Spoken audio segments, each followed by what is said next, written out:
This ho-ho was actually intended mainly for my own pleasure, and then I eventually taught it in New Zealand at Anzac and when I was touring, and that's why we brought it out now, because actually it made people feel very happy, because it's slightly bonkers, another slightly eccentric design from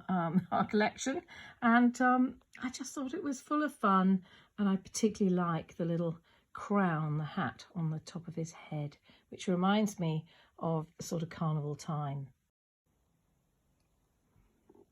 Many people have asked why I chose the king ho-ho bird over the other beautiful exotic creatures in the design. Well, I did choose the king ho-ho bird because it was on the pelmet and it was obviously important. And there is a really gorgeous parrot also on the pelmet,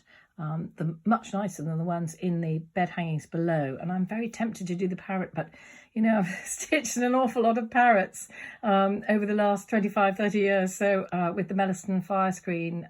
design and the Melliston parrots design, and I see a lot of parrots in other people's kits. So I feel perhaps the ho-ho bird was just something a bit different, shall I say, and quite unusual. I would call the king ho-ho bird kit a level 1 kit, because I think everybody could do it, but it's level 1 sort of going up into intermediate, towards level 2, I would say. If you've never done any crewel work before, I think you probably need to look at some videos of you know, how to do stitches, and look at how Katie's videoed other designs in our range. But the simplest one to get you started is really the Tumbling Feathers kit, because it has the 4 basic stitches in and they're repeated throughout the design. We've noticed that our beginner or level 1 kits have become increasingly popular in the last year or two and really outsell all others. But once people have stitched a level 1, they move absolutely seamlessly into level 2 and level 3, or they just leap into level 3. I sometimes think we ought to have a level 4, which is a kind of for slightly eccentric crewel workers like me, or you know, some of the people that come on the courses who want just that little bit more of a challenge, and they're really up in the level of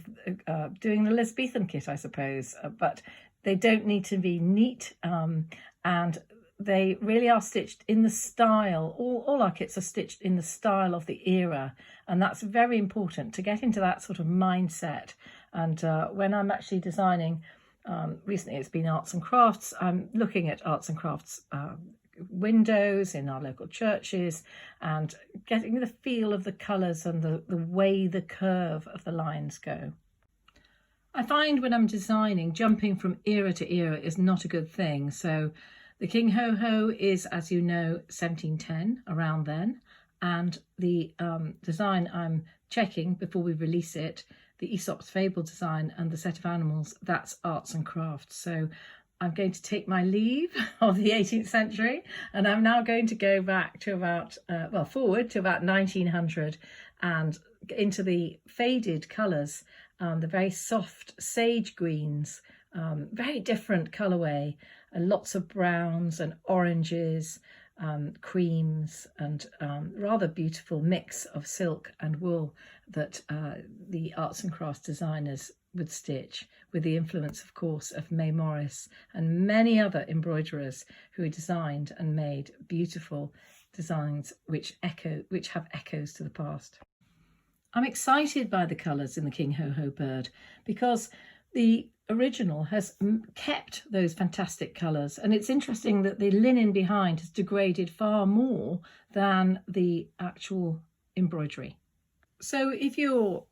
familiar with our kits in the past, you'll know that I don't really choose the colours. The colours are chosen in the past, and the colours, the amount of colour, the depth of colour in each design is really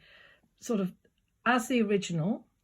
but slightly faded. So I don't want, you know, even when it's a very faded design, I don't want to make it totally faded. I want to bring back the colour of the original, but sometimes the